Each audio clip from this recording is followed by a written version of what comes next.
ಅಂತಿಮದ ಆರಂಭ ಈ ಕಾರ್ಯಕ್ರಮಕ್ಕೆ ಮತ್ತೊಮ್ಮೆ ಸ್ವಾಗತ. ನಾವು ಕಳೆದ ಸಂಚಿಕೆಯಲ್ಲಿ ಆರ್ಡರ್ ಆಫ್ ಸರ್ವಿಸ್, ಒಂದು ಸಭೆಯ ಆರ್ಡರ್ ಆಫ್ ಸರ್ವಿಸ್ ಎಂಬುದಾಗಿ ನಾವು ಆರಂಭ ಮಾಡಿ, ಕಳೆದ ಸಂಚಿಕೆಯಲ್ಲಿ ನಾವು ಆರಾಧನೆ ಕುರಿತಾಗಿ ನಾವು ಧ್ಯಾನ ಮಾಡಿದ್ವಿ. ಆ ಒಂದು ಸಂಚಿಕೆಯಲ್ಲಿ ಕಡೆಯದಾಗಿ ನಾವು ಮುಗಿಸುವಾಗ ವಾಕ್ಯಾನುಸಾರವಾಗಿ ಒಂದು ಸಭೆ ಇರಬೇಕು, ಒಂದು ಆರಾಧನೆ ಇರಬೇಕೆಂಬುದಾಗಿ ಆ ಒಂದು ಪ್ರಶ್ನೆಯೊಂದಿಗೆ ನಾವೊಂದು ಕಳೆದ ಸಂಚಿಕೆಯನ್ನು ನಾವು ಮುಗಿಸಿದ್ದೆವು. ಇವತ್ತು ಅದೇ ಒಂದು ಸಂಚಿಕೆಯ ಒಂದು ಮುಂದುವರೆದ ಭಾಗವಾಗಿ ಇವತ್ತಿನ ಸಂಚಿಕೆಯಲ್ಲಿ ಅನೇಕ ವಿಷಯಗಳನ್ನು ನಾವು ಚರ್ಚೆ ಮಾಡುವರಾಗೋಣ. ಈ ಸಂಚಿಕೆಗೆ ಬಂದಿರುವಂತಹ ಸೇವಕರು ನಾವು ಬರಮಾಡಿಕೊಳ್ಳೋಣ. Praise lord brother. Praise lord. Brother, ನಾವು ಕಳೆದ ಸಂಚಿಕೆಯಿಂದ ಆರ್ಡರ್ ಆಫ್ ಸರ್ವಿಸ್ ಎಂಬುದಾಗಿ ನಾವು ಪ್ರಾರಂಭ ಮಾಡಿದ್ವಿ. ಅದರಲ್ಲಿ ಕಳೆದ 2 ಸಂಚಿಕೆಗಳಲ್ಲೂ ಕೂಡ ನಾವು ಆರಾಧನೆಯ ಕುರಿತಾಗಿ ನಾವು ಅನೇಕ ವಿಷಯಗಳನ್ನ ಚರ್ಚೆ ಮಾಡಿದ್ವಿ. ಅದರಲ್ಲಿ ಕಡೆಯದಾಗಿ ನಾವು ಮುಗಿಸುವಾಗ ಒಂದು ಸಭೆ ಎನ್ನುವಂಥದ್ದು ವಾಕ್ಯಾನುಸಾರವಾಗಿರಬೇಕು, ಒಂದು ಆರಾಧನೆ, ಒಂದು ಸಭೆ ಎನ್ನುವಂಥದ್ದು ವಾಕ್ಯಾನುಸಾರವಾಗಿರಬೇಕೆಂಬುದಾಗಿ ನೋಡಿದ್ವಿ. ಸೊ ನಾವು ಒಂದು ವಾಕ್ಯದಲ್ಲೂ ಕೂಡ ನೋಡಬೇಕಾದ್ರೆ ಯೇಸು ಸ್ವಾಮಿ ಪೇತ್ರನಿಗೆ ಈ ರೀತಿಯಾಗಿ ಹೇಳ್ತಾರೆ, ಪೇತ್ರನೇ, ನೀನು ಬಂಡೆ ಮೇಲೆ ಸಭೆ ಕಟ್ಟುವೆ, ಪಾತಾಳದ ಲೋಕವು ನಿನ್ನನ್ನು ಸೋಲಿಸಲಾರದು ಎಂಬುದಾಗಿ ಯೇಸು ಸ್ವಾಮಿ ಪೇತ್ರನಿಗೆ ಹೇಳ್ತಾರೆ. ಸೊ ನಾವು ಇನ್ನೊಂದು ಕಡೆ ನೋಡ್ತೀವಿ, ಆ ಬಂಡೆ ಎನ್ನುವುದು ಕ್ರಿಸ್ತನೇ ಎಂಬುದಾಗಿ. ಸೊ ಆ ಕ್ರಿಸ್ತನೇ ಎನ್ನುವುದು ವಾಕ್ಯ ಎಂಬುದಾಗಿ ನಾವು ನೋಡ್ತೇವೆ. ಸೊ ಹಾಗಾದ್ರೆ ಒಂದು ಸಭೆ ಎನ್ನುವಂಥದ್ದು ಅದರ ಫೌಂಡೇಶನ್ ಯಾವ ರೀತಿಯಾಗಿರಬೇಕು? ಬೈಬಲ್ ಹೇಳ್ತದೆ ವಾಕ್ಯ ಅಂತ. ಸೊ ಹಾಗಾದ್ರೆ ವಾಕ್ಯ ಎನ್ನುವಂಥದ್ದು ಎಷ್ಟು ಇಂಪಾರ್ಟೆಂಟ್? ನಾನು ಏನಕ್ಕೆ ಈ ಕ್ವಶನ್ ಕೇಳಿದೆ ಅಂತ ಹೇಳಿದ್ರೆ, ಆರ್ಡರ್ ಆಫ್ ಸರ್ವಿಸ್ ಎಂಬುದಾಗಿ ನಾವು ಮಾತನಾಡ್ತಾ ಬರುತ್ತಿರೋದ್ರಿಂದ ಇವತ್ತಿನ ವಿಷಯ ಏನಂದ್ರೆ ಬೈಬಲ್ ಸ್ಟಡಿ ಎಂಬುದಾಗಿ ನಾವು ಅದರ ಕುರಿತು ನಾವು ಧ್ಯಾನಿಸೋಣ. ಸೊ ಆದ್ರಿಂದ ವಾಕ್ಯ ಎನ್ನುವಂಥದ್ದು ಒಂದು ಸಭೆಗೆ ಎಷ್ಟು ಇಂಪಾರ್ಟೆಂಟ್ ಎಂಬುದಾಗಿ ನೀವು ಅದರ ಬಗ್ಗೆ ನಮಗೆ ತಿಳಿಸಿಕೊಡುವುದಾದ್ರೆ ಬಹಳ ಅನುಕೂಲವಾಗಿರುತ್ತದೆ. ಇಲ್ಲ, ಇವಾಗ ನಾವು ಸಂದೇಶ ಭಾಗ ಎಂಬುದಾಗಿ ಇಟ್ಕೊಂಡಿದ್ವಿ, ಅದುವೇ ಸಂದೇಶವಾಗಿ ನೋಡ್ತೀವಿ ಅಲ್ವಾ? ಸಾಮಾನ್ಯವಾಗಿ ಈ ಸಂದೇಶವೇ ವಾಕ್ಯವೇ ಅಸ್ಥಿವಾರ. ಹೌದು. ಇನ್ನು ಹೇಳ್ಬೇಕಂದ್ರೆ ನೀವು ಹೇಳಿದ್ದು ಬಂದು ಕ್ರಿಸ್ತನು ಬಂಡೆ, ಅವರೇ ಬಂದು ಸಭೆಗೆ ಅಸ್ಥಿವಾರವಾಗಿದ್ದಾರೆ. ಬೇಡವೆಂದು ಬಿಟ್ಟ ಕಲ್ಲೇ ಮನೆಗೆ ಮೂಲೆಗಲ್ಲಾಯಿತು. ಅದೇ ಸಂದರ್ಭದಲ್ಲಿ ಅಪೊಸ್ತಲರ ಉಪದೇಶವು ಅಸ್ಥಿವಾರವಾಗಿದೆ. ಪ್ರಕಟಣೆ ಪ್ರವಾದನೆ ಗ್ರಂಥದಲ್ಲಿ ಮೊದಲ ರೀತಿ ಸಭೆ ಹೊಸ ಯೆರೂಸಲೇಮ್ ಪಟ್ಟಣ ಹಿಡಿದು ಬರಬೇಕಾದ್ರೆ ಅದರ ಅಸ್ಥಿವಾರ ಕಲ್ಲುಗಳು ಅಪೊಸ್ತಲರ ನಾಮಗಳಲ್ಲಿ ಇರುವುದನ್ನು ನೋಡ್ತೀವಿ. ಅದನ್ನು ಯಾವ ರೀತಿ ಹೇಳ್ತೀವಿ ಅಂತ ಹೇಳಿದ್ರೆ, ಅಪೊಸ್ತಲರ ಉಪದೇಶದಲ್ಲಿಯೂ ರೊಟ್ಟಿ ಮುರಿಯುವುದರಲ್ಲಿ ಐಕ್ಯವಾಗಿದ್ದರು ಎಂಬುದಾಗಿ ಈ ರೀತಿಯಾಗಿ ನೋಡ್ತೀವಿ ನಾವು. ಸೊ ಅಪೊಸ್ತಲರ ಉಪದೇಶ ಎನ್ನುವಂಥದ್ದು ದೇವರಾತ್ಮನಿಂದ ಕೊಡಲ್ಪಟ್ಟಿದ್ದು, ಯೇಸು ಕ್ರಿಸ್ತನ ಮುಖಾಂತರವಾಗಿ ಬಂದದ್ದು. ಸೊ ಇದೆಲ್ಲವೂ ನಮಗೆ ಎಲ್ಲವೂ ವಾಕ್ಯವೇ, ಬೇಸ್ ಎಲ್ಲ ವಾಕ್ಯವೇ. ಇದು ವಾಕ್ಯದ ಆಧಾರದ ಮೇಲೆ ಇದೆ ಇಲ್ಲ. ಆದರೆ ಇಲ್ಲಿ ಏನು ಸಮಸ್ಯೆಗಿರುವಂತಹ ವಿಷಯ ಎಂಬುದಾಗಿ ನಾವು ನೋಡಬೇಕಾದ್ರೆ, ಈ ಕಾಲಘಟ್ಟದಲ್ಲಿ ಈಗ ಒಂದು ಆರಾಧನೆಯ ಸಮಯದಲ್ಲಿ ಸಂದೇಶಕ್ಕೆ ಎಷ್ಟು ಸಮಯವನ್ನು ಕೊಡುತ್ತೀರಾ ಎಂಬುದಾಗಿ ನೋಡಬೇಕಾಗಿದೆ. ಸಂದೇಶಕ್ಕೋಸ್ಕರವಾಗಿ ಕೊಡಲ್ಪಡಬೇಕಾದ್ರೆ ಒಂದು ಸರಾಸರಿ ಸಿಟಿಯೊಳಗಿರುವಂತಹ ಸಂದೇಶಗಳು ಬಂದು, ಆ ಸಭೆಗಳು ಬಂದು ಒಂದು 40 ನಿಮಿಷ 45 ನಿಮಿಷ ಅದಕ್ಕೋಸ್ಕರವಾಗಿ ಕೊಡ್ತಾರೆ. ಅದು ಸಭೆಗೆ ಇರುವಂತಹ ವಿಚಾರ. 1 ಗಂಟೆ ಕೊಡೋರು ಇದ್ದಾರೆ, 40 ನಿಮಿಷ ಕೊಡೋರು ಇದ್ದಾರೆ. ಇನ್ನೂ ಸ್ವಲ್ಪ ವೆಲ್ ನೋನ್ ಚರ್ಚಸ್, ದೊಡ್ಡ ಸಭೆಗಳಾಯಿತು ಅಂದರೆ ಆರಾಧನೆಗಳು ಇನ್ಕ್ರೀಸ್ ಮಾಡಲ್ಪಟ್ಟಿರುತ್ತದೆ. ಒಂದು ದಿನಕ್ಕೆ 7 ಆರಾಧನೆ, 5 ಆರಾಧನೆ, 6 ಆರಾಧನೆ, 10 ಆರಾಧನೆ ಕೂಡ ಮಾಡ್ತಾರೆ. ಸೊ ಆಟೋಮೆಟಿಕ್ ಆಗಿ ಸಂದೇಶೀಯ ಸಮಯ, ಯಾಕೆಂದರೆ ಆರಾಧನೆಯ ಸಮಯ ಕಡಿಮೆ ಆಗುತ್ತೆ, 1.5 ಗಂಟೆ ಮಾತ್ರ ಇರುತ್ತಷ್ಟೇ. ಸೊ ಅದರಲ್ಲಿ ಸಂದೇಶ ಭಾಗ ಒಂದು 20 ನಿಮಿಷ 30 ನಿಮಿಷ ಒಳಗೆ ಮಾತ್ರ ಇರುತ್ತೆ. ಸೊ ಸಂದೇಶ ಸಮಯ ಎನ್ನುವುದು ಯಾವ ರೀತಿ ಆಗಿದೆ ಅಂದರೆ, ಎವ್ರಿ ಫಸ್ಟ್ ಆರಾಧನೆ ಎನ್ನುವುದು ಒಂದು ಕಾರ್ಯಕ್ರಮದ ಒಂದು ಭಾಗ, ಸಂದೇಶ ಎನ್ನುವುದು ಒಂದು ಅಲಂಕಾರವಾಗಿರುವ ಸಮಯ ಅಷ್ಟೇ. ಈಗ ನೀವು ಮನೆಗೆ ಹೋಗಿ ಡೆಕೋರೇಟ್ ಮಾಡಿರ್ತೀರಾ, ಡೆಕೋರೇಷನ್ ಸುಂದರವಾಗಿರುತ್ತೆ. ಆದರೆ ಮನೆಗೆ ಡೆಕೋರೇಷನ್ ಬೇಕಾ ಅಂತ ಕೇಳಿದ್ರೆ ಡೆಕೋರೇಷನ್ ಇಲ್ಲದೆ ಕೂಡ ಮನೆ ಇರುತ್ತೆ. ಹೌದು. ಆದರೆ ಮನೆಗೆ ಅಸ್ಥಿವಾರ ಮುಖ್ಯ. ಡೆಕೋರೇಟ್ ಮಾಡೋದು ತಪ್ಪಲ್ಲ, ಆದರೆ ಡೆಕೋರೇಷನ್ ಇಲ್ಲದೆ ಕೂಡ ಮನೆ ಇರುತ್ತೆ. ಡೆಕೋರೇಟ್ ಮಾಡುವುದು ಕೆಲವೊಮ್ಮೆ ಫಂಕ್ಷನ್ಗೆ ಡೆಕೋರೇಟ್ ಮಾಡೋದು ಬೇರೆ, ನಾರ್ಮಲ್ ಡೆಕೋರೇಷನ್ ಬೇರೆ. ಆದರೆ ನಾವು ಮಲಗುವುದೆಲ್ಲ ಅಸ್ಥಿವಾರ ನಂಬಿ ಮಲಗಲಿದ್ದೇವೆ. ಹಾಗಾದರೆ ಅರಿತು ಇರುವಲ್ಲಿ ಇವತ್ತು ಸಂದೇಶ ಸಮಯ ಡೆಕೋರೇಷನ್ ಸಮಯವಾಗಿ ಮಾರ್ಪಟ್ಟಿದೆ. 120 ಮಿನಿಟ್ಸ್ 25 ಮಿನಿಟ್ಸ್. ಇವರು ಯಾಕೆ ಸಂದೇಶದ ಇಂಪಾರ್ಟೆನ್ಸ್ನ ಗ್ರಹಿಸ್ತಿಲ್ಲ? ಮೊದಲ ಪಾಯಿಂಟ್ ಏನು ಗ್ರಹಿಸ್ತಿಲ್ಲ ಅಂತ ಹೇಳಿದ್ರೆ, ಸಂದೇಶ ಸಮಯ ಏನಕ್ಕೆ ಬೇಕು, ಯಾವುದಕ್ಕಾಗಿ ಬೈಬಲ್ ಕೊಟ್ಟಿದ್ದಾರೆ, ಯಾಕೆ ಇದನ್ನು ಇಟ್ಕೊಂಡಿದ್ದೀವಿ ಅಂದರೆ, ಆ ವಿಶ್ವಾಸಿ ಒಂದೊಂದು ವಾರ ಲೋಕದಿಂದ ಬರ್ತಾ ಇದ್ದಾನೆ, ಅವನ ರಕ್ಷಣೆಯ ವಸ್ತ್ರ ಲೋಕದ ಒಳಗಿಂದ ಬರ್ತಾ ಇದೆ. ಬರಬೇಕಾದ್ರೆ ಆಟೋಮೆಟಿಕ್ ಆಗಿ ಅವರನ್ನು ಅರಿಯದೆ ಅವರು ಕೇಳಿದ್ರಲ್ಲಿ ಅನ್ವಾಂಟೆಡ್ ಇರುತ್ತೆ, ನೋಡಿದ್ರೆ ಅನ್ವಾಂಟೆಡ್ ಇರುತ್ತೆ. ಪಾಪ ಅಂತಲ್ಲ, ಅನ್ವಾಂಟೆಡ್, ಬೇಡದಿರುವಂಥದ್ದು. ಅನಂತರ ಅವರು ಮಾತಾಡೋದ್ರಲ್ಲಿ ಇರುತ್ತೆ. ಅವರ ಸುತ್ತ ಅಷ್ಟೊಂದು ಕಾರ್ಯ, ಡಿಪ್ರೆಷನ್, ಸ್ಟ್ರೆಸ್, ಫ್ಯಾಮಿಲಿ ಪ್ರಾಬ್ಲಮ್ ಎಲ್ಲೋ ಒಳಗೆ ಬಂದು ಕೂತಿರುತ್ತೆ. ಸೊ ಆ ಸಂದೇಶ ಸಮಯವೇ ಅವ್ರನ್ನೇನ್ ಮಾಡುತ್ತೆ ಅಂದ್ರೆ ಶುದ್ಧೀಕರಿಸಿರುವಂಥ ಸಮಯ. ಒಡೆದು ರೂಪಿಸಿ ಒಗ್ದಾಕಿ ರಕ್ಷಣೆಯ ವಸ್ತ್ರವನ್ನ ಹಿಂಡಿ ಹೊಸ ವಸ್ತ್ರವಾಗಿ ಮಾರ್ಪಡಿಸಿ ಕಳಿಸುವ ಸಮಯ ಸಂದೇಶ ಸಮಯ. ಈಗ ನೀವು ಸಾಧಾರಣವಾಗಿ ಒಂದು ವಾಷಿಂಗ್ ಮಿಷಿನಲ್ಲಿ ಬಟ್ಟೆ ಹಾಕಿದ್ರೆ ಚೆನ್ನಾಗಿ ಸುದೀರ್ಘ ಕಾಲ ಚೆನ್ನಾಗಿ ಒಗೆಯುವಂಥ ವಾಷಿಂಗ್ ಮಿಷಿನ್ 1.5 ಗಂಟೆ 1 ತಾಸು ತೊಗೊಳುತ್ತೆ. ಹೌದು. ಹೈಬ್ರಿಡ್ ಹೈ ಸ್ಪೀಡ್ ಎನ್ನುವುದು 20 ನಿಮಿಷ. ಅದು ಅಪಾಯ. ಅದು ಇವಾಗ ನೀವು ಫೋನ್ ಇದೆ ನೋಡ್ರಿ, ಸ್ಮಾರ್ಟ್ ಚಾರ್ಜಿಂಗ್ ಅಂತ ಒಂದಿದೆ, ನೀವು ನೋಡಿರ್ತೀರಾ. ಒಂದು ಹಾಫ್ ಅನ್ ಅವರ್ ಒಳಗೆ ಚಾರ್ಜ್ ಆಗುತ್ತೆ, ಅದರ ಬ್ಯಾಟ್ರಿ ವೀಕ್ ಆಗುತ್ತೆ. ಅದೇ ಸಂದರ್ಭದಲ್ಲಿ ಅದೇ ಸ್ಮಾರ್ಟ್ ಚಾರ್ಜರ್ ಫೋನಲ್ಲಿ ನಾರ್ಮಲ್ ಚಾರ್ಜರ್ ಇಟ್ಟಿರ್ತಾರೆ, ಅದು ನೈಟಲ್ಲಿ ಹಾಕೋಕೆ ಹೇಳ್ತಾರೆ. ಅದು ಯಾಕೆ ಅಂತ ಹೇಳಿದ್ರೆ ಬ್ಯಾಟ್ರಿ ಚಾರ್ಜ್ ಬಂದು ನಿಮಗೆ ಬ್ಯಾಟ್ರಿ ಲೈಫ್ ಇನ್ನೂ ಅಧಿಕವಾಗುತ್ತೆ ಅದರಲ್ಲಿ. ಹಾಗಾದ್ರೆ ಒಳ್ಳೆ ಚಾರ್ಜ್ ನಿಧಾನವಾಗಿ ಹಾಕಿದ್ರೆ ಲೈಫ್ ಚೆನ್ನಾಗಿರುತ್ತೆ. ಹೌದು. ಬಹಳ ಅರ್ಜೆಂಟಿಗೆ ವೇಗಕ್ಕೆ ನಮ್ಮ ಇಷ್ಟಕ್ಕೆ ಬಂದ ಹಾಗೆ ನಾವು ಮಾಡಿದ್ರೆ ಚಾರ್ಜ್ ಮಾಡ್ಬೋದು, ಆದರೆ ಅದು ನಿಲ್ಲೋದಿಲ್ಲ, ಲೈಫ್ ಬರಲ್ಲ. ಅದುವೇ ಒಂದು ಚರ್ಚಲ್ಲಿ ಕುಳಿರಿಸುವಂತೆ ಮಾಡಿ ವಾಕ್ಯದಲ್ಲಿ ರೂಪಿಸಿ ಯೇಸು ಕ್ರಿಸ್ತನು ಬೆಳಗ್ಗೆ ಸಂಜೆವರೆಗೂ ಮಾತಾಡ್ತಾರೆ, 3 ದಿನ ಮಾತಾಡ್ತಾರೆ, ಪೌಲ ರಾತ್ರಿಯೆಲ್ಲ ಮಾತಾಡ್ತಾನೆ. ಸೊ ಇವರೆಲ್ಲರೂ ಬಂದು ಈ ರೀತಿಯಾಗಿ ಮಾತಾಡ್ತಾನೆ ಇದ್ದಾರೆ ಅವರೆಲ್ಲ. ಆದರೆ ಇವತ್ತು ಸಭೆಗಳಲ್ಲಿ ಒಂದು 20-25 ನಿಮಿಷ, ಇನ್ನು ಹೆಚ್ಚೆಚ್ಚಾದರೆ 40 ನಿಮಿಷ ಅಷ್ಟೇ ಮಾತಷ್ಟೇ, ಅಷ್ಟೇ ವಾಕ್ಯ. ಆದರೆ ಏನಂತ ಕೇಳೋದಾದರೆ ಜನಗಳು ಬಂದು ಕುಳಿತು ಕೇಳೋದಿಲ್ಲ. ಇದು ಹೇಳುವಂತಹ ಕಾರ್ಯವೇನಂತ ಕೇಳೋದಾದರೆ ಯಾವಾಗಲೂ ಹೇಳ್ತೀನಿ ನಾನು, ಜನಗಳನ್ನು ಬೇಸ್ ಮಾಡಿ ಅಲ್ಲ ವಾಕ್ಯ, ನಿಮ್ಮನ್ನು ಬೇಸ್ ಮಾಡಿ ವಾಕ್ಯ. ಹೌದು. ಇವಾಗ ವಾಕ್ಯ ಯಾರ ಕೈಯಲ್ಲಿ ಕೊಡಲ್ಪಟ್ಟಿದೆ ಗಮನಿಸಬೇಕು. ವಾಕ್ಯ ಹೇಳುತ್ತದೆ ಸಭೆಯ ದೂತನ ಕೈಗಳಲ್ಲಿ ಕೊಡಲ್ಪಟ್ಟಿದೆ. ಎಫೆಸ ಸಭೆಯ ದೂತನಿಗೆ ಬರೆ ಎಂಬುದಾಗಿದೆ. ಅವರೇ ಯಾರಿಗೆ ಬರೀಬೇಕು? ಚರ್ಚಿಗೆ ಹೇಳಬೇಕು. ಹಾಗಾದ್ರೆ ಜನಗಳು ಕೇಳೋದಿಲ್ಲ ಎನ್ನುವುದಕ್ಕೋಸ್ಕರವಾಗಿ ನಿಮ್ಮ ಕೈಲಿ ಯಾಕೆ ಕೊಡ್ಬೇಕು? ಅದನ್ನ ಅವ್ರು ಕೇಳೋದಿಲ್ಲ ಅಂತ ಗೊತ್ತು, ಅದಕ್ಕೆ ನಿಮ್ಮ ಕೈ ಕೊಡ್ತಾರೆ. ಅವ್ರು ಕೇಳೋದಿಲ್ಲ, ಕೇಳುವಂತೆ ಮಾಡಬೇಕು. ಮಲಾಖಿಯಿಂದ ಮತ್ತಾಯನವರೆಗೂ 430 ವರ್ಷ ಇರುಳಿನ ಕಾಲ, ಡಾರ್ಕ್ ಪೀರಿಯಡ್. ಯೇಸು ಬಂದು ಮಾತಾಡ್ತಾರೆ, ವಾಕ್ಯ ಹೇಳುತ್ತದೆ ಇರುಳಿರುವಂತಹ ಜನಗಳು ದೊಡ್ಡ ಬೆಳಕನ್ನು ಕಂಡರು. ಹೇಗೆ ವಾಕ್ಯ ಕೇಳಲು ಬಂದರು? ಯಾಕೆ ಇದನ್ನು ಡಾರ್ಕ್ ಪೀರಿಯಡ್ ಅಂತ ಹೇಳ್ತೀವಿ ಅಂತ ಹೇಳಿದ್ರೆ ವಾಕ್ಯವೇ ಇಲ್ಲದಿರುವ ಕಾಲ ಎನ್ನುವುದಕ್ಕೆ ಡಾರ್ಕ್ ಪೀರಿಯಡ್ ಅಂತ ಹೇಳ್ತೀವಿ. ಹಾಗಾದ್ರೆ ಇರುಳಾಗಿರುವ 430 ವರ್ಷದಲ್ಲಿ ಯೇಸುವಿನ ವಾಕ್ಯ ಬೆಳಕಾಗಿ ಬರುತ್ತೆ. ಒಂದು ಇರುಳಾಗಿರುವಂತ ಮನುಷ್ಯನ ಜೀವನದಲ್ಲಿ ವಾಕ್ಯ ಬೆಳಕಾಗಿ ಬರುತ್ತೆ. ಹೌದು. ಬಟ್ ನೀವು ಅದನ್ನು ಕೊಡುವ ವಿಧಾನ ಇದೆ ಅಲ್ವಾ? ಹಾಗಾದ್ರೆ ನೀವೇ ಅವನಿಗೆ ಸಾಕು ಎಂಬುದಾಗಿ ಭಾವಿಸುತ್ತೀರಾ? ಒಂದು ಕಾಲದಲ್ಲಿ ತಾಯಿ ಫೀಡ್ ಮಾಡುವವರೆಗೂ ರೋಗ ನಿರೋಧಕ ಶಕ್ತಿ ಮಕ್ಕಳಿಗೆ ಅಧಿಕವಾಗೇ ಇತ್ತು. ಯಾವಾಗ ಆ ಫೀಡಿಂಗ್ ಬದಲಾಗಿ ಬೇರೆ ಹಾಲ್ ಪೌಡರ್ ಎಲ್ಲ ಬಂತೋ ಆಟೋಮೆಟಿಕ್ ಆಗಿ ಒಂದು ಜನರೇಷನ್ ವೀಕ್ ಆಯಿತು. ಆ ಜನರೇಷನ್ ವೀಕ್ ಆಗಿದ್ದಕ್ಕೆ ಇದುವೇ ಕಾರಣ ಎಂಬುದಾಗಿ ಅವರು ಯಾರು ಇನ್ನೂ ಹೊರಗೆ ಒಪ್ಕೊಳ್ಳಲ್ಲ. ಅದಕ್ಕೆ 1000 ಕಾರಣ ಹೇಳ್ತಾರೆ. ಆದರೆ ಕಳಪೆ ಇಲ್ಲದ ಜ್ಞಾನದ ಹಾಲು ದೇವರ ಬಳಿಯಿಂದ ತಾಯಿ ಹಾಲಿಗೆ ಸಮವಾದದ್ದು. ಅದನ್ನ ದೇವರು ನಮಗೆ ಕೊಟ್ಟಿದ್ದಾರೆ. ಆದರೆ ಇದನ್ನ ಇವತ್ತು ನಾವು ಫೀಡ್ ಮಾಡ್ತಾ ಇಲ್ಲ. ಅವ್ರು ಹೇಳ್ತಾರೆ, ಪೌಲ ಹೇಳ್ತಾರೆ, ನೀವು ಮಕ್ಕಳಾಗಿರುವಾಗ ನಿಮಗೆ ಹಾಲು ಉಣಿಸಿದೆ ನಾನು. ಹಾಗಾದ್ರೆ ಹಾಲು ಎನ್ನುವುದು ಫೀಡ್ ಮಾಡಬೇಕಾಗಿರುವುದು ಇವರು ಫೀಡ್ ಮಾಡಲಿಲ್ವಲ್ಲ. ಇವರು ಬಾಟಲ್ ಹಾಲ್ ಅರ್ಜೆಂಟ್. ಇವರು ಒಂದು ಕಡೆ ಹೋಗ್ತಾ ಇದ್ದೀರಾ, ನೀವು ಫಾರಿನ್ಗೆ ಹೋಗೋದಾದ್ರೆ ಕುಳಿತು ಕುಡಿಯೋದಕ್ಕೆ ಸಮಯ ಇಲ್ಲ, ತಕ್ಷಣ ತಗೊಂಡು ಹೋಗ್ತಾನೆ ಇರ್ತಾರೆ ಹಂಗೆ. ಆ ರೀತಿಯಾಗಿ ಬಾಟಲ್ ಡ್ರಿಂಕ್ ಅಂತ ಬಂದಿದ್ರೆ ಇವಾಗ ಆಕರ್ಷಿತವಾಗಿ ಚೆನ್ನಾಗಿ ಯೋಚನೆ ಮಾಡಿ ನೋಡಿ. ಬಾಟಲ್ ಡ್ರಿಂಕ್ ಎನ್ನುವುದು ಒಂದು ಆ್ಯಡ್ ಕೊಡ್ತಾರೆ, ಆಕರ್ಷಣೀಯಾಗಿರುವ ಪ್ಯಾಕೇಜಿನಲ್ಲಿ. ಪ್ಯಾಕ್ ಆಕರ್ಷಿತವಾಗಿದ್ದು ಏನು ಪ್ರಯೋಜನ? ಒಳಗಿರೋ ಪ್ರಾಡಕ್ಟ್ ಅಲ್ವಾ ಮುಖ್ಯವಾದದ್ದು? ಹೌದು ಇಲ್ವಾ? ಇವಾಗ ಟೀ ಅಂಗಡಿಗೆ ಹೋಗಿ ಟೀ ಕುಡಿಬೇಕಾದ್ರೆ ಟಮ್ಲರ್ ಕ್ಲೀನ್ ಆಗಿರ್ಬೇಕು ತಾನೇ ಭಾವಿಸ್ತೀರಾ? ಆಕರ್ಷಣೆ ಆಗಿರ್ಬೇಕು ಅಂತ ನೋಡ್ತೀರಾ? ಇಲ್ಲ ಅಲ್ವಾ? ಆದರೆ ಇವತ್ತು ಏನು ನೋಡಲ್ಪಡ್ತಾ ಇದೆ ಅಂತ ಹೇಳಿದ್ರೆ ಹೊರಗೆ ಆಕರ್ಷಿತವಾಗಿದೆ, ಒಳಗೆ ದಾಹವನ್ನು ತೀರಿಸುವ ನೀರಿಲ್ಲ. ಒಳಗಿರುವುದೆಲ್ಲ ಆರ್ಟಿಫಿಷಿಯಲ್ ಕಾರ್ಬನೇಟೆಡ್ ವಾಟರ್, ಒಳಗಿರುವುದೆಲ್ಲ ಫ್ಲೇವರ್ಡ್, ಏನೋ ಫ್ಲೇವರ್ ಹಾಕಿಟ್ಟಿದ್ದಾರೆ ಅಲ್ಲಿ. ಆದರೆ ದಾಹವನ್ನು ತೀರಿಸುತ್ತಾ ಆ ಸಮಯಕ್ಕೆ ಮಾತ್ರ. ನೀವು ಚೆನ್ನಾಗಿ ಬಿಸಿಲಿಗೆ ಹೋಗ್ಬೇಕಾದ್ರೆ, ಚೆನ್ನಾಗಿ ಬಿಸಿಲು ನಿಲ್ಲಬೇಕಾದ್ರೆ ಒಂದು ಫ್ಲೇವರ್ ಡ್ರಿಂಕ್ನ ಕುಡಿತೀರಾ, ಕುಡಿಯೋದಕ್ಕೆ ಚೆನ್ನಾಗಿರುತ್ತೆ ಎಲ್ಲರೂ ಕೂಡ. ಆದರೆ ನೀರು ಮಾತ್ರ ದಾಹ ತೀರಿಸುತ್ತೆ. ಇದು ಸಮಯಕ್ಕೆ ರೆಗ್ಯುಲರ್ ಕುಡಿಯೋಕ್ಕಾಗಲ್ಲ ಅದನ್ನ. ಇವತ್ತು ಚರ್ಚ್ ಬಂದು ಫ್ಲೇವರ್ ಡ್ರಿಂಕ್ ಒಳಗೆ ಹೋಗಿದೆ, ಕಾರ್ಬೊನೇಟೆಡ್ ವಾಟರ್ ಒಳಗೆ ಹೋಗಿದೆ, ಆರ್ಟಿಫಿಷಿಯಲ್ ಡ್ರಿಂಕ್ ಒಳಗೆ ಹೋಗಿದೆ, ಅಟ್ರಾಕ್ಟಿವ್ ಡ್ರಿಂಕ್ ಒಳಗೆ ಹೋಗಿದೆ. ಆದರೆ ಇಲ್ಲಿ ಥರ್ಸ್ಟ್ನ ನೀಗಿಸುವಂತ ನೀರಿಲ್ಲ. ಯಾಕೆಂದ್ರೆ ಇವರಿಂದ ಕೊಡಕ್ಕೆ ಸಮಯ ಇಲ್ಲ ಇವಾಗ. ಯಾಕೆಂದ್ರೆ ಇವರು ಬಂದು ಹಿಂದೆ ನೋಡಿದ್ರೆ ಸಿನಿಮಾ 4 ಶೋ ಓಡ್ತಾ ಇತ್ತು, ಸ್ಪೆಷಲ್ ಡೇಸ್ ಬಂದರೆ 5 ಶೋ ಓಡ್ತಾ ಇತ್ತು, ಅರ್ಲಿ ಮಾರ್ನಿಂಗ್ ಶೋ ಓಡ್ತಾ ಇತ್ತು. ಕೆಲವೊಮ್ಮೆ ಹಬ್ಬಕ್ಕೆ ನೈಟ್ ಒಂದು ಶೋ ಇಡ್ತಾ ಇದ್ರು. ನಾವು ಹೇಳುವುದು ಎಲೆಕ್ಷನ್ ಟೈಮ್ನಲ್ಲಿ 24 ಅವರ್ಸ್ ಸಿನಿಮಾ ಓಡ್ತಾ ಇತ್ತು ಓಟ್ ಎಣಿಸ್ಬೇಕಾದ್ರೆ. ಇವರು ಆ ರೀತಿ ಮಾಡಿದ್ದಾರೆ. ಇವಾಗ ಇವರಿಗೆ ಬಂದು 5 ಶೋ 6 ಶೋ 7 ಶೋ ಕೂಟ ಬರ್ತಾ ಇದೆ, ಕೈ ತಟ್ತಾ ಇದ್ದಾರೆ, ಸಂತೋಷವಾಗಿದ್ದಾರೆ, ಸಾಕು ನಮಗೆ. ಟೇಕ್ ಅವೇ ಏನು? ಒಂದು ವಾರ ಅವನು ಪಾಪದಲ್ಲಿ ಇದ್ದು ಬಂದಿದ್ದಾನೆ, ಆ ಪಾಪವನ್ನ ತೊಳೆದು ಮುಂದಿನ ವಾರಕ್ಕೆ ಅವನ್ನ ಸ್ಟ್ರೆಂಥನ್ ಮಾಡಿ ಕಳಿಸ್ಬೇಕು. ಬೆಳಗ್ಗೆ ಮಗನಿಗೆ ಹೋಗ್ಬೇಕಾದ್ರೆ ಮನೆಗಳಲ್ಲಿ ಏನ್ ಮಾಡ್ತಾರೆ ಅಂತ ಹೇಳಿದ್ರೆ ಒಳ್ಳೆ ಊಟ ಕೊಟ್ಟು ಕಳಿಸ್ತಾರೆ, ಬ್ರೇಕ್ಫಾಸ್ಟು ಚೆನ್ನಾಗಿ ಕೊಟ್ಟು ಕಳಿಸ್ತಾರೆ. ಮಗ ಹೋಗಿ ಸ್ಟ್ರಾಂಗ್ ಆಗಿ ಓದ್ಕೊಂಡ್ ಬರ್ತಾನೆ. ನಡುವೆ ಒಂದು ಕಲ್ಚರ್ ಬಂದಿತ್ತು. ಏನ್ ಕಲ್ಚರ್ ಬಂತು ಅಂತ ಹೇಳಿದ್ರೆ ಸ್ನ್ಯಾಕ್ಸ್. ಹಾಗೆ ಬೆಳಗ್ಗೆ ಹೋಗ್ಬೇಕಾದ್ರೆ ಏನು ಕೊಡೋದಿಲ್ಲ, ಸುಮ್ಮನೆ ಕೆಲಾಕ್ಸ್ ಅದು ಇದು ಅಂತ ಹಾಕಿ ಲೈಟ್ ಫುಡ್ನ ಕೊಟ್ಟು ಕಳಿಸ್ಕೊಡ್ತಾರೆ. ಕೇಳಿದ್ರೆ ನಿದ್ದೆ ಮಾಡ್ತಾನೆ, ಓದೋದಿಲ್ಲ, ಹಂಗಿಂಗೆಲ್ಲ ಹೇಳ್ತಾರೆ. ಕಳೆದ 20 ವರ್ಷಗಳಲ್ಲಿ ಸರ್ವೆ ಮಾಡಿದ್ರಲ್ಲಿ ಬೆಳಗ್ಗೆ ಮಕ್ಕಳು ತಿಂಡಿ ಮಾಡದಿರೋದ್ರಿಂದ ವೀಕ್ ಆದ್ರು ಎಂಬುದಾಗಿ ಹೇಳಿ ಇವತ್ತು ಗೌರ್ಮೆಂಟ್ ಸ್ಕೂಲ್ ಕಾಲೇಜ್ನಲ್ಲಿ ಊಟ ಆಗ್ತಿದ್ದಾರೆ. ಹೌದು, ಹಲವು ರಾಜ್ಯಗಳಲ್ಲಿ ಮಾಡ್ತಾ ಇದ್ದಾರೆ.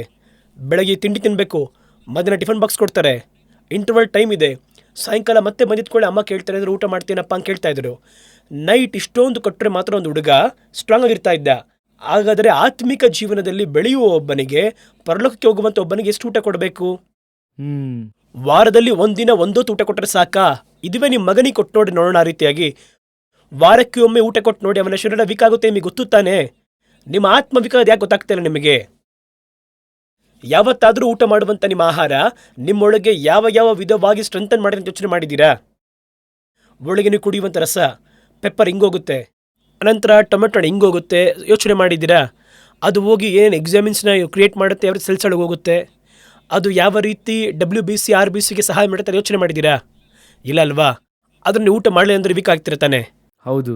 ನಿಮಗೆ ಗೊತ್ತಾಗುತ್ತಾನೆ, ಊಟ ಮಾಡಿದ್ರೆ ಸ್ಟ್ರಾಂಗ್ ಆಗ್ತೀವಿ, ಇಲ್ಲಾಂದರೆ ವೀಕ್ ಆಗ್ತೀವಿ. ಇಷ್ಟೇ ಗೊತ್ತಾಗುತ್ತಲ್ವಾ? ಇದೇನು ಪ್ರೋಟೀನು, ಎಷ್ಟು ಕಾರ್ಬೋಹೈಡ್ರೇಟ್, ಇದೆಲ್ಲ ನೀವು ಲೆಕ್ಕ ಮಾಡಿ ನೋಡ್ತೀರಾ? ಇಲ್ಲ. ಅದೇ ರೀತಿ ವಾಕ್ಯವನ್ನು ಯಾವ ಥರ ನೋಡಿದ್ದೀರಾ? ಆತ್ಮವನ್ನು ಯಾವ ರೀತಿ ಸುಸ್ಥಪಡಿಸುತ್ತೆ ಅಂತ, ಇದು ಯಾವ ರೀತಿ ಬಲಪಡಿಸುತ್ತೆ ಅಂತ ನಿಮಗೆ ಗೊತ್ತೇ ಇಲ್ಲ. ವಾಕ್ಯ ಹೋಗ್ಲಿಲ್ಲ ಅಂತ ಹೇಳಿದ್ರೆ ನಿಮ್ಮ ಆತ್ಮ ವೀಕ್ ಆಗುತ್ತೆ ಅಂತ. ನಿಮ್ಮ ಆತ್ಮದ ಒಳಗೆ ಸ್ವಲ್ಪ ಸ್ವಲ್ಪವಾಗಿ ಆತ್ಮ ಸಾಯ್ತಾ ಇದೆ. ಶರೀರ ಬಲಹೀನ ಆಗೋದು ಗೊತ್ತಾಗ್ತಾ ಇದೆ, ಆತ್ಮ ವೀಕ್ ಆಗೋದು ಗೊತ್ತಾಗ್ತಾ ಇದೆ ನಿಮಗೆ. ಒಳ್ಳೆ ಆತ್ಮಿಕ ಮನುಷ್ಯನಾಗಿದ್ರೆ ನಿಮ್ಮ ಆತ್ಮ ವೀಕ್ ಆಗೋದು ನಿಮ್ಗೆ ಅರ್ಥ ಆಗುತ್ತೆ. ಆತ್ಮದಲ್ಲಿ ಬಲಹೀನತೆ ಹೊಂದ್ತೀರ ನೀವು. ವಾಕ್ಯವಿಲ್ಲದಿದ್ದರೆ ನಿಮ್ಮ ಆತ್ಮ ಬಲಹೀನತೆ ಹೊಂದುತ್ತೆ. ವಾಕ್ಯವೇ ನಿಮ್ಮ ಆತ್ಮಕ್ಕೆ ಒಂದು ಉಪಹಾರ. ಕೊಡ್ತಾ ಇಲ್ವಲ್ಲ ನಿಮ್ಮ ಮಕ್ಕಳಿಗೆ? ವಾರದಲ್ಲಿ ಒಂದಿನ 40 ನಿಮಿಷ 20 ನಿಮಿಷ ಕೊಟ್ಟು, ಆ 20 ನಿಮಿಷ ಕೊಡುವಂಥ ಆಹಾರ ಏನು ಊಟ ಕೊಡ್ತಾ ಇದ್ದೀರಾ? ಚೆನ್ನಾಗಿ ಗಮನಿಸಿ ನೋಡಿದ್ದೀರಾ? ಸ್ಟ್ರೆಂಥನ್ ಆಗಿರುವ ಫುಡ್ ಎಲ್ಲ, ಬಾಡಿಗೆ ಸ್ಟ್ರೆಂತ್ ಇದೆಯಲ್ಲ, ಈ ಫುಡ್ ಎಲ್ಲವೂ ಮ್ಯಾಕ್ಸಿಮಮ್ ಬಹಳ ಲಾಂಗ್ ಟೈಮ್ ಪ್ರಿಪೇರ್ ಆಗಿರುತ್ತೆ. ನೀವು ಬೇಕಾದ್ರೆ ನೋಡ್ರಿ, ಒಳ್ಳೆ ಅಕ್ಕಿ ಇದೆ ಅಲ್ವಾ, ಅದನ್ನು ಹಿಂದಿನ ದಿನನೇ ನೆನೆಸಬೇಕು. ಒಳ್ಳೆ ಸ್ಟ್ರೆಂಥನ್ ಇರುವಂಥ ಅಕ್ಕಿ ಅಂತ ಹೇಳ್ತಾರೆ. ಬಹಳ ಅಕ್ಕಿಗಳಿವೆ, ಅದನ್ನು ಹಿಂದಿನ ದಿನವೇ ಸ್ವಲ್ಪ ನೆನೆಸಿದರೆ ಮಾತ್ರ, ಬೆಳಗ್ಗೆ 1 ತಾಸು ಅದನ್ನು ನೆನೆಸಿದರೆ ಮಾತ್ರ ಸ್ಟ್ರೆಂತ್ ಫಾರ್ ಬಾಡಿಗೆ ಸ್ಟ್ರೆಂತ್ ಇಲ್ಲದಿರುವಂತಹ ಅಕ್ಕಿ ಇದೆ ನೋಡಿ, ಸುಮ್ಮನೆ ಯಾಕೆ ತೆಗಿಬೋದು? 2 ಮಿನಿಟ್ಸ್ 5 ಮಿನಿಟ್ಸ್ 10 ಮಿನಿಟ್ಸ್ಗೆಲ್ಲ ರೈಸ್ ಕುಕ್ಕರಲ್ಲಿ ಇಡ್ಬೋದು. ಇವತ್ತೇನಾಗಿದೆ, ಇನ್ಸ್ಟೆಂಟ್ ಅನ್ನೋಂಥ ಮಾತು ಎಲ್ಲ ಕಡೆ ಬಂದಿದೆ. ಫಾಸ್ಟ್ ಫುಡ್, ಹೋಗಿದ ಕೂಡಲೇ ಅಡುಗೆ ಮಾಡಿಕೊಡ್ತೇನೆ, ಟೇಸ್ಟ್ ಆಗಿರುತ್ತೆ ಇಲ್ವಾ? ಅದ್ರ ಸ್ಟ್ರೆಂತ್ ಇದೆಯಾ? ಅದರ ಸ್ಟ್ರೆಂತ್ ಇರುವಂತಹ ಫುಡ್ ನೋಡಿ. ಹಿಂದೆಲ್ಲ ಹೆಂಗೆ ಮಾಡ್ತಿದ್ರು ಅಂತ ಹೇಳಿದ್ರೆ, ಅಕ್ಕಿಯನ್ನು ಹಿಂದಿನ ದಿನ ನೆನೆಸಿ ಅದನ್ನು ರುಬ್ಬಿ, ಉದ್ದಿನ ಬೇಳೆ ಅದನ್ನು ನೆನೆಸಿ ಅದನ್ನು ರುಬ್ಬಿ, ಇಂದಿನ ದಿನದಲ್ಲಿಯೇ ಸಿದ್ಧ ಮಾಡಿ ಈಸ್ಟ್ ಫಾರ್ಮ್ ಆಗುವಂತೆ ಮಾಡಿ ದೋಸೆ ಇಡ್ಲಿ ಮಾಡ್ತಾಯಿದ್ರು. ಸ್ಟ್ರೆಂತ್ ಆಗಿತ್ತು. ಅದು ಇವಾಗ ಮ್ಯಾಗಿ ನೂಡಲ್ಸ್ ಹಿಂಗೆ ಹಾಕ್ತೀವಿ, ಹಂಗೆ ತೆಗಿತೀವಿ, 5 ಮಿನಿಟ್ಸ್. ಹೌದು ಇಲ್ವಾ? ಏನು ಸ್ಟ್ರೆಂತ್ ಇದೆ? ಅದೇ ರೀತಿ ನಿಮ್ಮ ಪ್ರಿಪರೇಷನ್ ಇದೆ. ನಾನು ವರ್ಡ್ ಆಫ್ ಗಾಡ್ನ ಪ್ರಿಪರೇಷನ್ ಹೇಳ್ತಾ ಇದ್ದೀನಿ.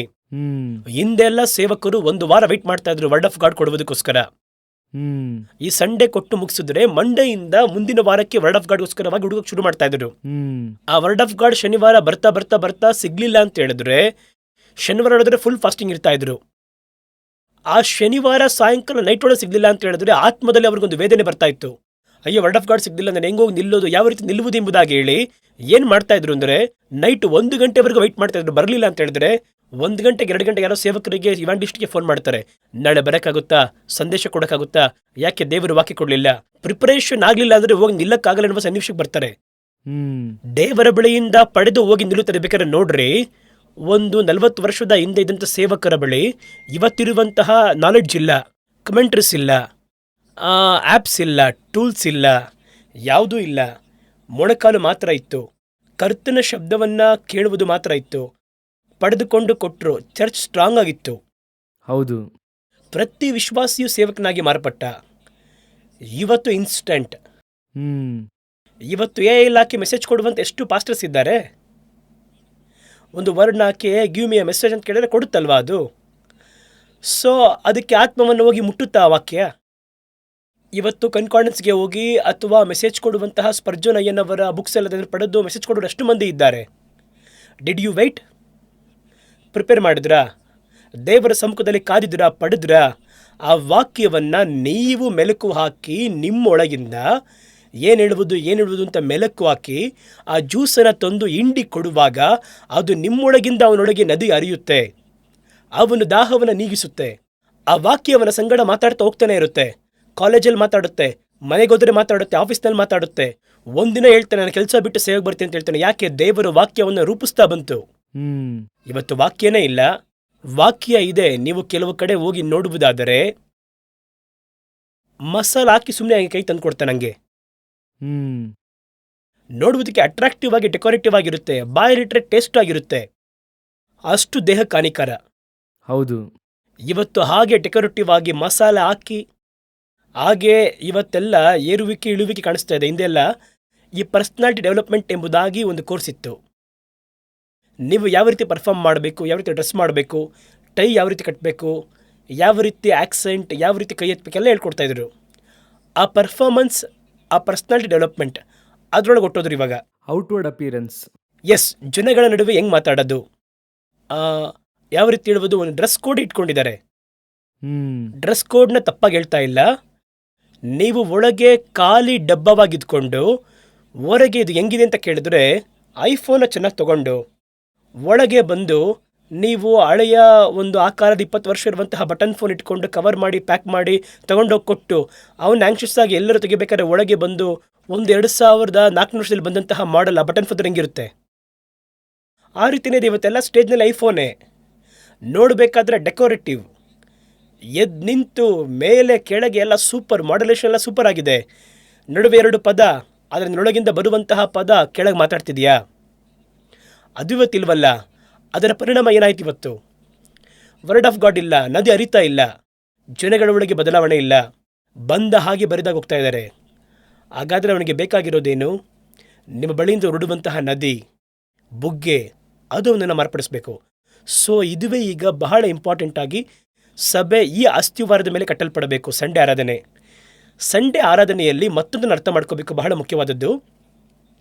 ನೀವು 1 ತಾಸು ಕೊಟ್ಟರು ಸರಿ, ಭಾನುವಾರ ಆರಾಧನೆಗೆ ಹಲವಾರು ಜನಗಳು ಬರ್ತಾರೆ ಇಲ್ವಾ? ಮಿಕ್ಸಿಡ್ ಕ್ರೌಡ್ ಬರ್ತಾರೆ, ಒಂದು ಹೊಸದಾಗಿ ಬರುವಂಥ ವಿಶ್ವಾಸ ಇರ್ತಾರೆ, ಇಂಜಾರಿ ಅವತ್ತು ಬರೋರು ಇರ್ತಾರೆ, ಕೆಲವರೆಲ್ಲ ದೇವರನ್ನು ಬಿಟ್ಟು ದೂರ ಇರ್ತಾರೆ, ಆದರೆ ಚರ್ಚ್ ಒಳಗಿರ್ತಾರೆ. ಕೆಲವರನ್ನ ನೋಡೋದಾದ್ರೆ ಒಳ್ಳೆ ಆತ್ಮಿಕ ರೀತಿಯಲ್ಲಿ ಸ್ಟ್ಯಾಂಡರ್ಡ್ ಆಗಿರಬೇಕು ಅಂತ ಇರ್ತಾರೆ, ಅದರ ಸಂಘಟನೆ ಅಸಿಸ್ಟೆಂಟ್ಸ್ ಸೇವೆಗೆ ಒಪ್ಪಿಸ್ಕೊಟ್ಟಿರ್ತಾರೆ. ಇಷ್ಟು ಮಂದಿ ಕುಳಿತು ವರ್ಡ್ ಆಫ್ ಗಾಡ್ನ ಕೇಳ್ತಾರೆ. ಇಷ್ಟು ಮಂದಿಗೂ ನೀವೇನಾಗ್ತೀರಾ? ಇಷ್ಟು ಮಂದಿಗೆ ಬೇಕಾಗಿರುವ ಆಹಾರ ಏನು ಮಾಡಬೇಕು? ನಿಮ್ಮಿಂದ ಬರಬೇಕು ಅಲ್ವಾ? ಹೌದು. ಇದು ಬಂದು ಅಕ್ಸೆಪ್ಟಬಲ್. ಇದು ಬಂದು ಬೇರೆ ದಾರಿ ಇಲ್ಲ. ಇಷ್ಟೊಂದು ಕ್ರೌಡ್ಗೆ ನಾವು ಊಟ ಕೊಡಬೇಕು. ಇದು ಬಂದು ಮದುವೆ ಒತ್ತಡ ಥರ. ಮದುವೆಗೆ ನೋಡಿದ್ರೆ ಒಂದು ಮೆನು ಇರುತ್ತೆ, ಬರೋರಿಗೆಲ್ಲ ಒಂದೇ ಮನೆ. ಊಟ ಮಾಡ್ತೀಯೋ ಊಟ ಮಾಡಲ್ವೋ, ನಿನಗೆ ಬಿರಿಯಾನಿ ಅಂದರೆ ಬಿರಿಯಾನಿನೇ. ಅವರು ಇವಾಗ ಏನು ಮಾಡ್ತಾರೆ, ಮದುವೆಯಲ್ಲಿ ವೆಜ್ ನಾನ್ ವೆಜ್ ಎಂಬುದಾಗಿ 2 ವಿಭಾಗಿಸ್ತಾರೆ.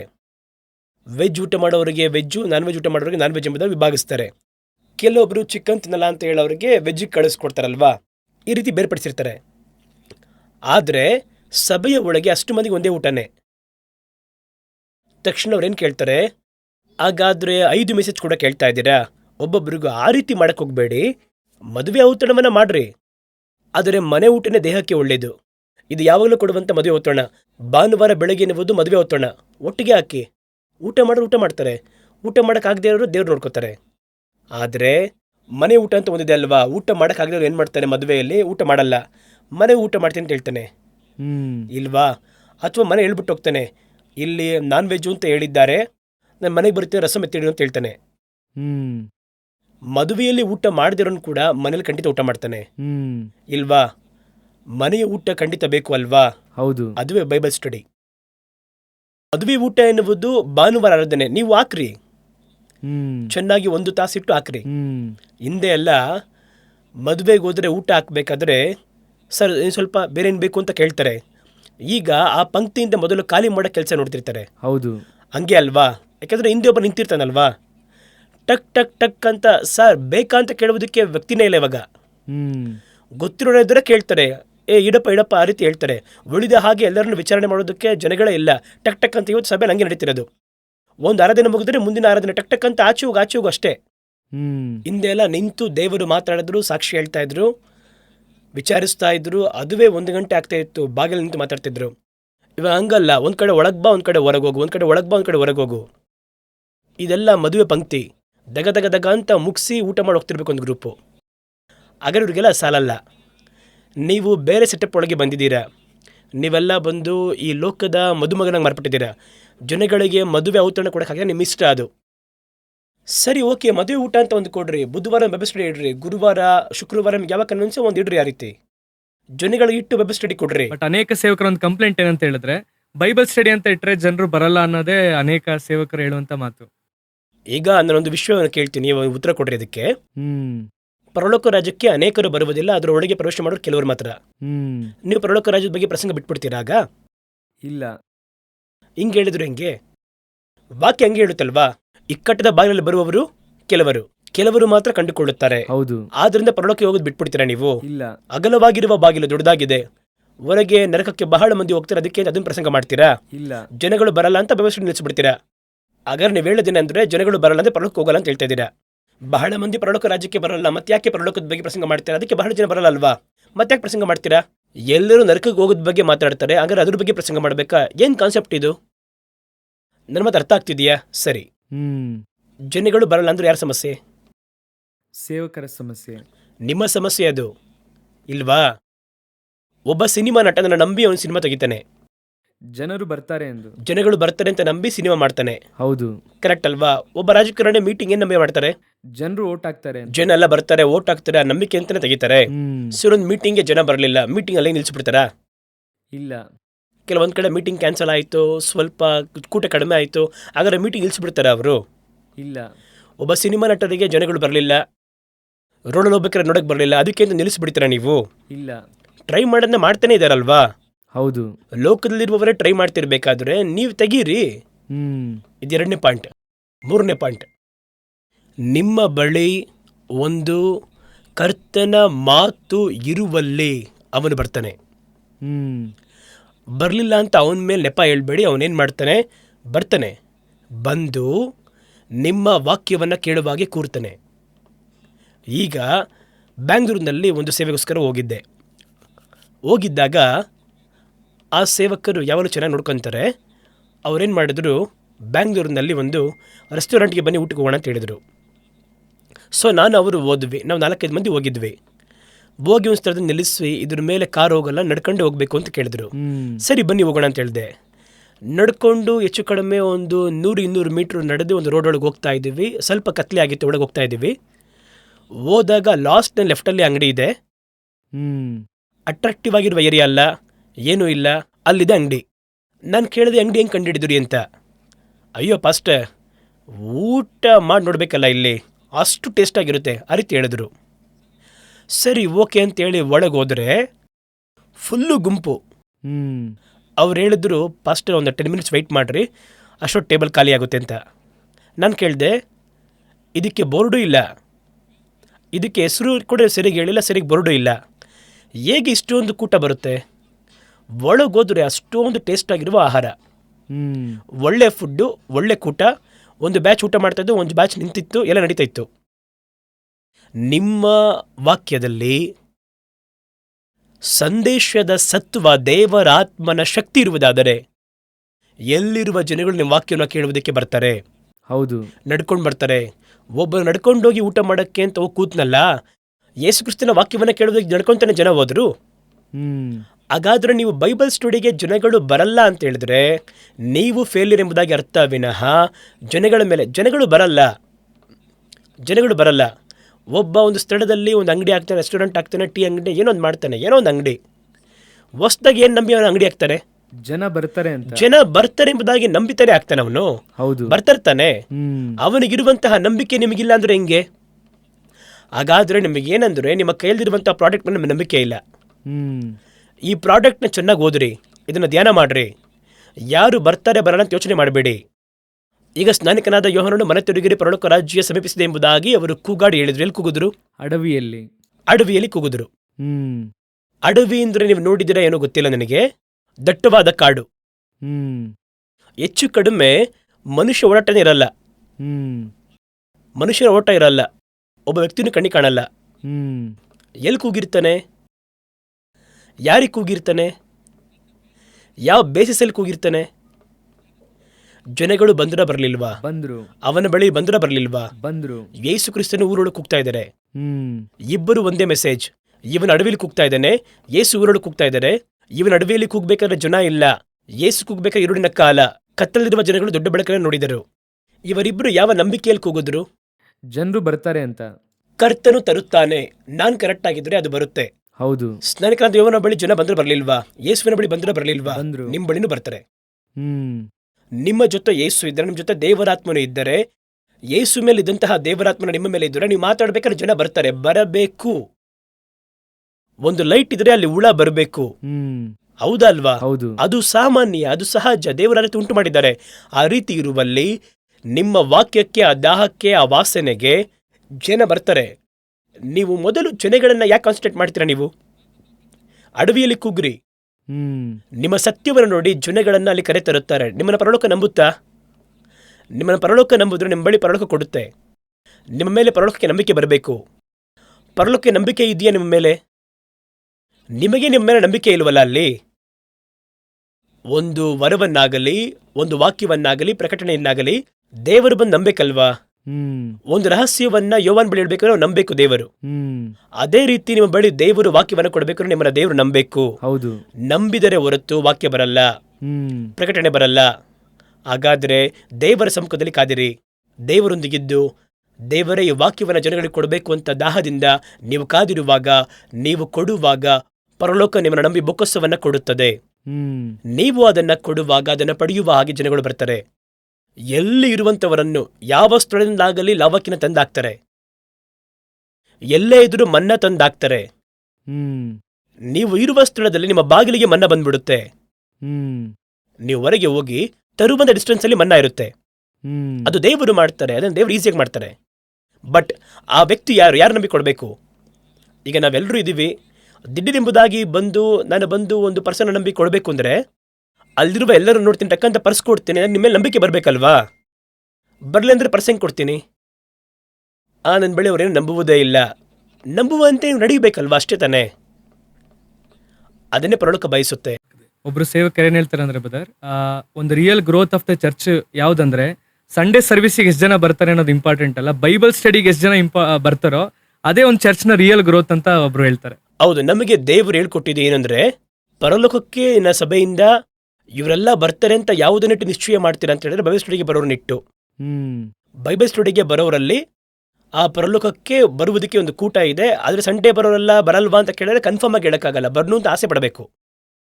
ಅವ್ನ ಮೆಂಬರ್ ಆಗಿರೋನ್ ಬರ್ತಾನೆ. ಕಮ್ಯುನಿಗೆ ಅಂತ ಒಂದು ಗ್ರೂಪ್ ಬರುತ್ತೆ. ಹೌದು.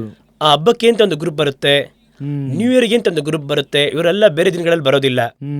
ಹೌದು. ನೀವೇ ಹೋಗಿ ನೋಡ್ರಿ, ಡಿಸೆಂಬರ್ 31ನೇ ತಾರೀಕು ನೈಟ್ ಹೋಗಿ ನೋಡ್ರಿ ನೀವು, ಎಲ್ಲಾ ಚರ್ಚು ತುಂಬಿರುತ್ತಲ್ವಾ? ಹಾಗಾದ್ರೆ ಎಲ್ಲಾ ಸಂಡೆ ಎಲ್ಲಾ ಸಭೆ ಹಂಗೆ ಇರ್ಬೇಕಲ್ವಾ? ಹೌದು. ಬರ್ಲಿಲ್ಲ ಅಲ್ವಾ? ಇವರೆಲ್ಲ only for festival people, new year people, communion people, Sunday service people. ಆದ್ರೆ ಬೈಬಲ್ ಸ್ಟಡಿಗೆ ಒಬ್ಬ ಬರ್ತಾನಲ್ವಾ, ಹುಡುಗಿಕೊಂಡು, ಅದು ಬಂದು ವೀಕ್ ಡೇಸ್ ಅಲ್ವಾ? ಅವ್ನು ಕೆಲ್ಸಕ್ಕೆ ಹೋಗ್ತಾನೆ. ಕೆಲ್ಸಕ್ಕೆ ಹೋಗಿ ಕೆಲಸ ಮುಗಿಸಿ ಬೇಗ ಓಡು ಬಂದು ಸಿದ್ಧನಾಗಿ ಬಂದು 7 ಗಂಟೆಗೆ ಬರ್ತಾನೆ. ನೀವು ಹೇಳ್ತೀರ 7 ಗಂಟೆಗೆ ಒಳಗೆ ಬಂದು ಸೇರ್ತಾನೆ ನೋಡಿ. ಅವ್ನು ನಿಜವಾಗಿ ವಾಕ್ಯದಲ್ಲಿ ದಾಹ ಇರೋವನು. ಅದುವೇ ನಿಮ್ಮ ಚರ್ಚಲ್ಲಿ ಪರಲೋಕಕ್ಕೆ ಕನ್ಫರ್ಮ್ ಆಗಿ ಬರುವಂತ ಕೂಟ ಅಂತ ಅರ್ಥ. ಈಗ ಸಂಡೇ ಆರಾಧನೆ ಹಾಗೆ ಬೈಬಲ್ ಸ್ಟಡಿಗೆ ಬರ್ತಾರೆ ಅಂತ ಇಟ್ಕೊಳ್ಳಿ, ಚರ್ಚ್ 100% ರೆಡಿ ಆಗಿದೆ ಎಂಬುದಾಗಿ ಅರ್ಥ. ಅಷ್ಟೇ, ಕೆಲಸ ಮುಗೀತು. ಬಹಳ ಸಂತೋಷ ಬ್ರದರ್. ಒಂದು ಬೈಬಲ್ ಸ್ಟಡಿ ಅನ್ನೋದು ಎಷ್ಟು ಇಂಪಾರ್ಟೆಂಟ್ ಅಂತ ಹೇಳಿದ್ರಿ. ಕಡೆಯದಾಗಿ ನಾವೊಂದು ಸಂಚಿಕೆ ಮುಗಿಸೋದಕ್ಕಿಂತ ಮುಂಚೆ ಪ್ರತಿಯೊಬ್ಬ ವಿಶ್ವಾಸಿಯ ಪರ್ಸನಲ್ ಬೈಬಲ್ ಸ್ಟಡಿ, ಇವಾಗ ನಾವು ಇಷ್ಟೊತ್ತಕ ಮಾತಾಡಿದ್ದು ಒಂದು ಚರ್ಚ್ನಲ್ಲಿ ಬೈಬಲ್ ಸ್ಟಡಿ ಬಗ್ಗೆ ಮಾತನಾಡಿದ್ವಿ. ಅದೇ ರೀತಿಯಾಗಿ ಒಬ್ಬ ಬಿಲಿವರು, ಈಗ ನಾವು ಇಷ್ಟೊತ್ತಕ ಸೇವಕರ ಬಗ್ಗೆ ಮಾತಾಡಿದ್ವಿ, ಅದೇ ರೀತಿ ಬಿಲಿವರು ಕೂಡ believer should not only dependent on pastor, ಈ should personally study Bible. So personal ಆಗಿ ಒಬ್ಬ ವಿಶ್ವಾಸಿ ಯಾವ ರೀತಿಯಾಗಿ ಅವನು ಪರ್ಸನಲ್ ಬೈಬಲ್ ಸ್ಟಡಿ ಮಾಡಬೇಕು, ಅದು ಎಷ್ಟು ಇಂಪಾರ್ಟೆಂಟು, ಅದರ ಕುರಿತಾಗಿ ಹೇಳಿ ನಾವು ಈ ಸಂಚಿಕೆಯನ್ನು ಮುಗಿಸೋಣ.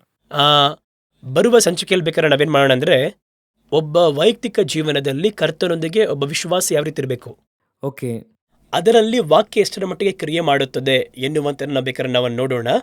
ಈಗ ನಾವು ಇಲ್ಲಿಯವರೆಗೂ ನಾವು ನೋಡಿದ್ದು ಬಂದು ಒಂದು ಸಭೆ ವಾಕ್ಯದ ಮೇಲೆ ಅಸ್ಥಿವಾರವನ್ನು ಹಾಕಿ ಎಷ್ಟು ಸ್ಟ್ರಾಂಗ್ ಆಗಿರಬೇಕು ಎನ್ನುವುದನ್ನು ನೋಡಿದ್ದೇವೆ. ಸಂಡೇ ಆರಾಧನೆಗೂ ವಾಕ್ಯ ಮುಖ್ಯ, ಅದಕ್ಕಿಂತಲೂ ವ್ಯವಸ್ಥೆ ಮುಖ್ಯ. ಅದನ್ನು ಹೇಳಿ ಮುಗಿಸೋಣ.